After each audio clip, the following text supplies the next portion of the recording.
څه وته او زه په بمبره خوړلو. ها تاسو ورته څه ویل؟ ناظرین، حضرت علی رضی اللہ عنہ کا ایک مشہور قول تھا کہ کفر کا نظام چل سکتا ہے لیکن ظلم کا نظام نہیں چل سکتا، اور یہ ان کا کہا گیا مشہور قول آج کی حکومت پہ پورا اترتا دکھائی دیتا ہے۔ فسطائیت، بربریت، یزیدیت کے اس دور میں جس طرح کا ظلم کیا گیا ہے اس کی تاریخ میں مثال نہیں ملتی۔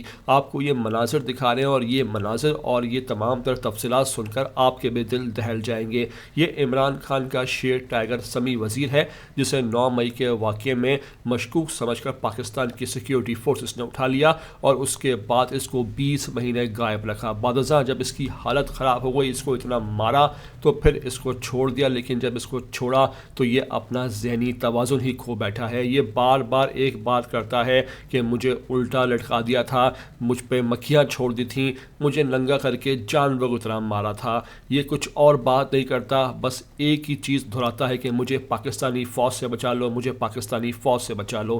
اس کی حالت دیکھ کر وہاں لوگوں کو بھی ترس آ رہا ہے، اور تمام جو پی ٹی آئی کے جو اہم رہنما ہیں وہ اس کی عیادت کے لیے وہاں پہنچ بھی رہے ہیں، مل بھی رہے ہیں، لیکن یہ تمام تر مناظر اس بات کی دلیل ہے کہ یہ ظلم جو ہے اس کا حساب تو اب سیکیورٹی فورسز کو عدالت کو دینا پڑے گا۔ جو سیکیورٹی فورسز 70 سال سے کشمیر تو آزاد کرا نہیں سکے، لیکن وہ ہم وطنوں پر، محب وطن پاکستانیوں پر اس طرح کا بدترین ظلم کریں گے تو پھر یہ معاملہ کہاں جائے گا؟ یہ لمحہ فکریہ ہے۔ آپ سب کو سوچنے کی ضرورت ہے اور اس پہ آواز اٹھانے کی بھی ضرورت ہے۔ ہمیں کمنٹ کر کے ہمیں قیمتی رائے سے لازمی آگاہ کریں، ساتھ ساتھ ویڈیو کو آخر تک دیکھیے گا۔ چینل پر نئے آئے ہو تو لازمی سے اس کو سبسکرائب کرو، لائک کرو، شیئر کرو، اور کمنٹ کر کے ہمیں اپنی قیمتی رائے سے لازمی آگاہ کرنا۔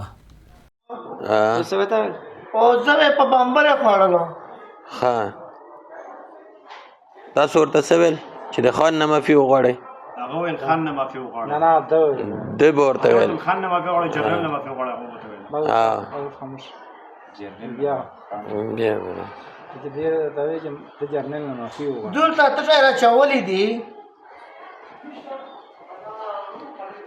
ښه ته راچولې دي.